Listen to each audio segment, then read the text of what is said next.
Hello नमस्कार। मैं अनुपम Vishu Vedang maths academy के यूट्यूब चैनल पर आप सबका स्वागत करता हूं। अपन देख रहे थे मैट्रिक्स और डिटरमिनेंट के क्वेश्चंस। उसी कड़ी में चलो आगे बढ़ते हैं, देखते हैं आज के कुछ क्वेश्चंस। देखो, पहला क्वेश्चन है, एक मैट्रिक्स दे रखी है, ए दे रखा है, बी दे रखी है और सी दे रखी है। हम डी बराबर ए बी सी है तो D34 पूछा हुआ है। देखो, D34 पूछा हुआ है यानी कि केवल एक एलिमेंट का मान पूछा हुआ है। जब भी हमसे कोई ऐसा क्वेश्चन पूछे जिसमें केवल एक एलिमेंट पूछे तो हमें पूरी मैट्रिक्स को मल्टीप्लाई करने की आवश्यकता नहीं है। हम क्या करेंगे, उसी एक एलिमेंट के लिए मल्टीप्लाई करके देखेंगे। अब देखो, इसमें क्या दे रखा है, D equal to A B C दे रखा है। D equal to A B C दे रखा है। अब देखो, मैट्रिक्स के लिए क्या होता है, मैट्रिक्स मल्टीप्लिकेशन की जो प्रक्रिया होती है वो क्या होती है, साहचर्य होती है या एसोसिएटिव होती है। तो साहचर्यता के गुणधर्म का पालन करती है, तो चाहे पहले ए बी को मल्टीप्लाई कर लो, चाहे पहले बी सी को कर लो, उसके बाद इसको सी से मल्टीप्लाई करवा दो या इसको ए से मल्टीप्लाई करा दो, एक ही बात है। तो देखो, हम करके देखते हैं। पहले चलो ए बी को मल्टीप्लाई कर लेते हैं। देखो, D34 है तो हम क्या करेंगे, जब भी 3 4 निकालना हो तो हम दो मैट्रिक्स गुणा करेंगे ना। उसमें बाद वाली मैट्रिक्स का तो क्या रहेगा, फोर्थ कॉलम। पहले वाली मैट्रिक्स की क्या रखेंगे, थर्ड रो। यानी कि अगर हम पहले ए बी निकाल रहे हैं तो ए बी के अंदर क्या करेंगे, थर्ड रो लेंगे और सी की हम क्या करेंगे, फोर्थ कॉलम लेंगे। तो क्या करें, ए बी के अंदर थर्ड रो निकाल लेते हैं, उसके अलावा से हमें मतलब नहीं है। तो देखो, जैसे ही ए बी की थर्ड रो निकालें, सबसे पहले तो ए बी आएगा किस ऑर्डर का वो देखें। तो क्या है, ए किस ऑर्डर का है, 1 2 3 4 4 क्रॉस 3 का। बी किस ऑर्डर का है, 1 2 3 3 क्रॉस 2 ऑर्डर का। तो कितना बच जाएगा, ये कॉमन होता है वो हट जाता है, 4 क्रॉस 2 का, यानी 4 क्रॉस 2 का आएगा। यानी 4 तो क्या आएंगी, रोज आएंगी, और 2 क्या आएंगे, कॉलम आएंगे। अब देखो, हमें क्या निकालना है, हमें थर्ड चाहिए। ए बी पहले निकाल रहे हैं तो उसमें क्या रखेंगे, थर्ड रो हमें जरूरी होती है। तो पहली रो से हमें कोई मतलब नहीं, सेकंड रो से हमें कोई मतलब नहीं, फोर्थ रो से हमें कोई मतलब नहीं। कॉलम दो ही है तो इनसे हमें कोई मतलब नहीं है, हमें केवल थर्ड रो से मतलब है, वो निकालेंगे। थर्ड रो निकालने के लिए क्या करें, थर्ड रो के लिए क्या करें, इसका जो पहला कॉलम है इसको उठा के इसकी थर्ड रो से मल्टीप्लाई करवा देते हैं, फिर दूसरे वाले कॉलम को करवा देंगे। जब इसको मल्टीप्लाई करवाएंगे तो क्या आएगा, इसकी रो कौन सी है, थर्ड, कॉलम कौन सा है, फर्स्ट, तो 3 1 एलिमेंट आएगा, यानी यहां वाला एलिमेंट आ जाएगा। थर्ड रो को सेकंड कॉलम से मल्टीप्लाई करवाएंगे तो कौन सा आ जाएगा, 3 2 वाला एलिमेंट आ जाएगा। थर्ड रो चाहिए थी हमें, वो मिल जाएगी, तो करवाएं इसको। तो क्या आ जाएगा, 5 -3 और 1, -3 और -1, ये दोनों जीरो हैं, केवल ये बचता है, कितना आ गया, -9, माइनस का 9। दूसरे से करवाएंगे तो क्या हो जाएगा,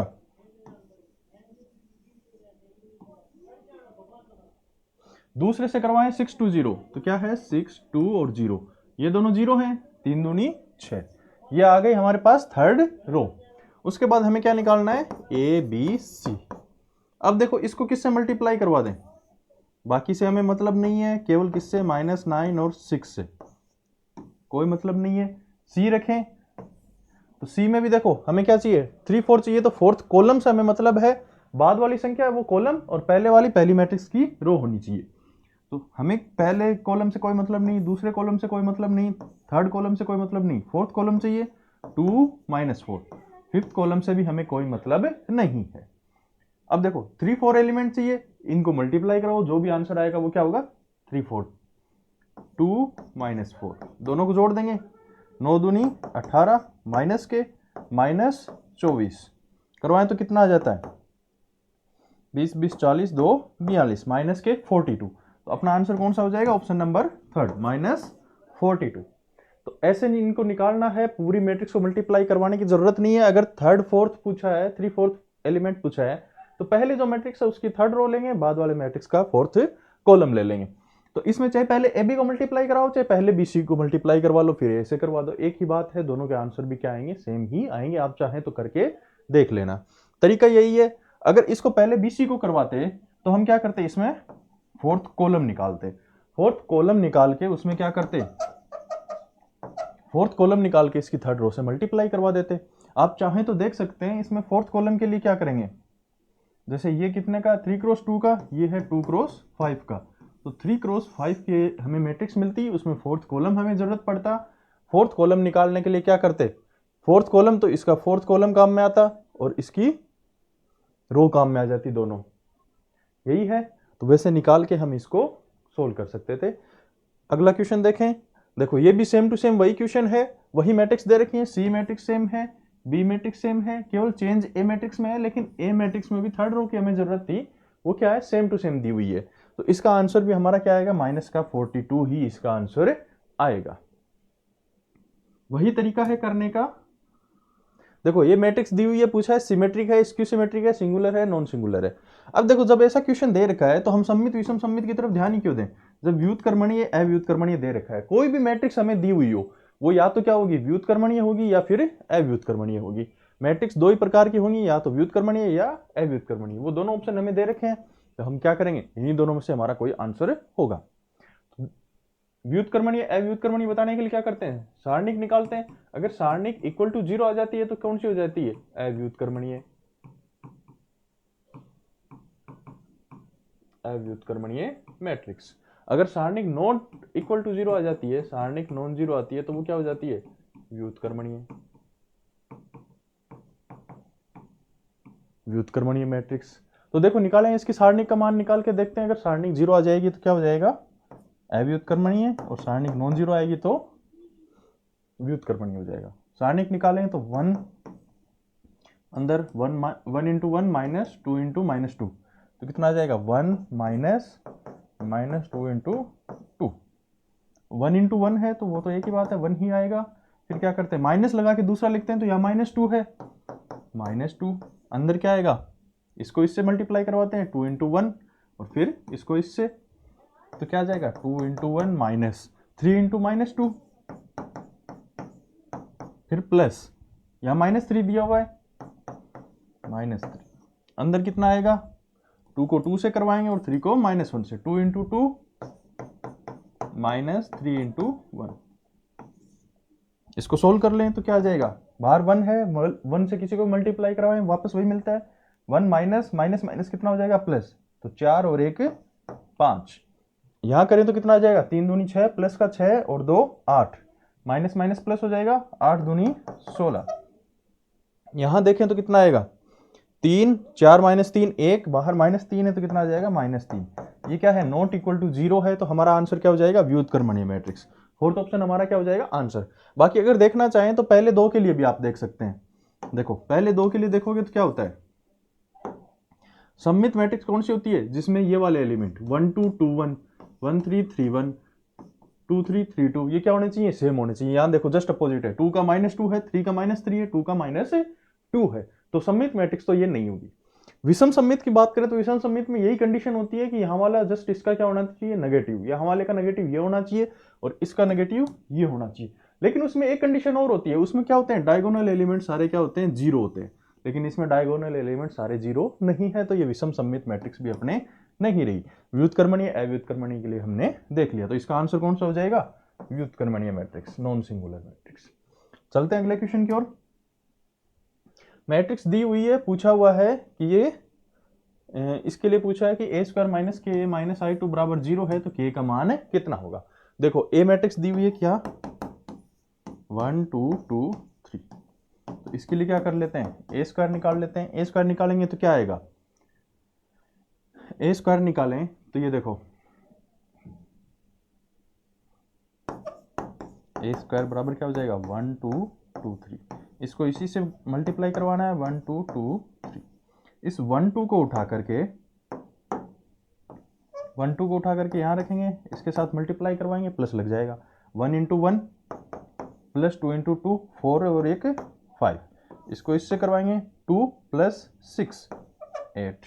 अब क्या करेंगे, दूसरा कॉलम उठा के रखेंगे, 2 और 3, कितना आ जाएगा, 2 और 6 8, इससे करवाएंगे तो 4 और 9 13। तो ये तो आ गया अपना ए स्क्वायर, माइनस के ए माइनस आई टू दिया है, तो ए स्क्वायर माइनस के ए माइनस आई टू किसके बराबर आएगा, ए स्क्वायर का मान कितना आया, 5 8 8 13, 5 8 8 13 माइनस के ए का मान कितना है, 1 2 2 3, और फिर क्या दिया, माइनस आई टू का मतलब होता है 2 क्रॉस 2 की आइडेंटिटी मैट्रिक्स। तो ये आ गया। अब देखो किसके बराबर आ जाएगा, ये आ गया 5, 8, 8, 30 माइनस के 2k 2k 3k माइनस 1 0 0 1। देखो मैट्रिक्स तभी जुड़ती हैं तभी घटती है जब उनका ऑर्डर क्या हो, सेम हो। 2 क्रॉस 2 की है, 2 क्रॉस 2 की है, 2 क्रॉस 2 की ये। तो अब देखो बाहर कोई एलिमेंट होता है वो अंदर सारे एलिमेंट से गुणा होता है, तो सबसे गुणा करवा दिया अपन ने। आगे देखते हैं। अब देखो 5 माइनस के माइनस 1, तो यहाँ कितना आ जाएगा 5 माइनस के माइनस 1। यहाँ देखें तो 8 माइनस 2 के माइनस 0, कितना आ गया 8 माइनस 2 के। तीसरा देखें 8 माइनस 2 के, यहाँ पे भी क्या आएगा 8 माइनस 2 के। यहाँ कितना आ जाएगा 13 माइनस 3 के माइनस 1। किसके बराबर दिया हुआ 0 के, तो ये किसके बराबर आ जाएगा 0 मैट्रिक्स के 0 0 0 0। अब देखो यहाँ से कोई भी एक लेके हम क्या कर सकते हैं, के का मान निकाल सकते हैं। के का मान निकालें, इसको लें तो कितना है 5 माइनस के माइनस 1 इक्वल टू 0। तो कितना आ जाएगा, के को उधर भेज दें, के बराबर कितना हो जाएगा 4। तो हमारा आंसर कितना आ जाएगा, के बराबर 4। देखो इसमें सारे के सारे क्या दे रखे हैं, संख्याएं दे रखी हैं। अगर ये होता कि के का कोई मान संभव नहीं तो हम क्या करते, इसी मान को बाकियों में भी रखकर जांच करते कि क्या वो भी सेटिस्फाई कर रहे हैं या नहीं कर रहे हैं। लेकिन यहाँ केवल मान दिए हुए हैं तो बाकी के भी सेटिस्फाई करेंगे। अगर नहीं करते हैं तो अपने को टेंशन लेने की जरूरत नहीं है, क्योंकि ऐसे क्वेश्चन बाद में डिलीट होंगे। वैसे चाहो तो चेक कर सकते हो, 4 रखोगे 2 इंटू 4 8, 8 माइनस 8 0, यहाँ पे रखोगे तो भी 0, यहाँ पे रखोगे 4 3 12 और 1 13 माइनस के 13 प्लस के कितना आ रहा है 0। तो के का मान कितना हो गया 4। बढ़ते अगले क्वेश्चन की ओर। अगला क्वेश्चन कुछ दिया हुआ है, देखो ए और बी क्या है, समान कोटि के दो वर्ग अवयव दे रखे हैं। ए और बी क्या है, सममित अवयव हो, तो निम्न में से कौन सा विषम सममित अवयव है, ये पूछा हुआ है। तो देखो सबसे पहला चेक कर लेते हैं, पहला जो दिया हुआ है उसको चेक करते हैं। क्या दिया हुआ है, ए बी प्लस बी ए, ये सममित होगा या नहीं, ये पूछा है। तो देखो सममित की कंडीशन क्या होती है, A transpose equal to A होता है, बी भी सममित दिया है तो B transpose equal to B हो जाएगा। सममित की कंडीशन ये, विषम सममित के लिए क्या होता है, C transpose equal to minus C होता है। ठीक है, विषम सममित पूछा है तो हम जो लेके चल रहे हैं उसका जस्ट क्या आना चाहिए, नेगेटिव आना चाहिए ट्रांसपोज करने पे। इसका ट्रांसपोज करें तो क्या आएगा, देखो दोनों अलग अलग हैं, प्लस में हैं तो दोनों पे अलग अलग क्या लग जाएगा, ट्रांसपोज।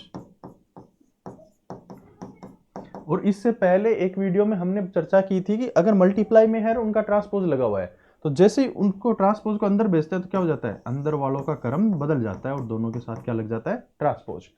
ए बी का होल ट्रांसपोज किसके बराबर हो जाएगा, B transpose into A transpose. ऐसे इसका करें तो किसके बराबर आ जाएगा, A transpose B transpose.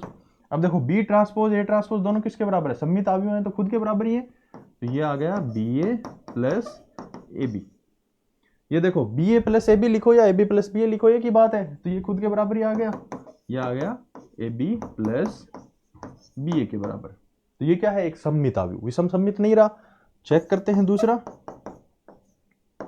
5a plus B, इसका ट्रांसपोज लगाएं तो क्या होगा, किसी भी संख्या को अंदर मल्टीप्लाई करवाएंगे तो कोई फर्क नहीं पड़ेगा, सारे एलिमेंट से मल्टीप्लाई होगी, तो उसके ऊपर ट्रांसपोज लगाने का कोई मतलब नहीं है, तो वो तो बाहर निकल जाता है।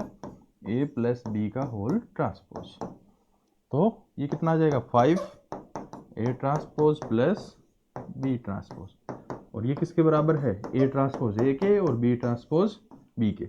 देखो वापस खुद के बराबर ही आ गया, तो ये भी क्या है, सममित है, विषम सममित नहीं है।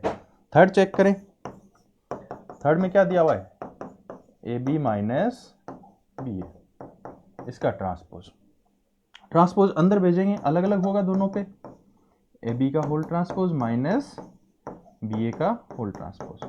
जो इनको क्या करेंगे, उल्टा करके ट्रांसपोज लगाएंगे, तो ये आ गया B transpose A transpose minus A transpose B transpose. क्या हो जाएगा, B A minus A B. अब देखो ये इसके बराबर नहीं है, A B minus B A था, करने के लिए क्या करना पड़ेगा, माइनस कॉमन लेंगे, तो ए बी माइनस बी ए, ये आया। देखो जो मैट्रिक्स अपन लेके चल रहे थे उसकी क्या आ रही है, नेगेटिव आ रही, यही विषम सममित की कंडीशन थी, ये थी, तो ये क्या हो जाएगी, अपना ही विषम सममित मैट्रिक्स हो जाएगी। यही क्या हो जाएगा अपना आंसर। फोर्थ ऑप्शन और चेक कर लेते हैं, एक बचा हुआ है 3a माइनस बी, इसका ट्रांसपोज निकालेंगे, 3 तो बाहर रहेगा ही रहेगा, ये क्या आ जाएगा, A transpose minus B transpose 3 A minus B. जो लेके चले थे वही मैट्रिक्स वापस अपने को मिल गई, तो ये भी क्या है, सममित मैट्रिक्स।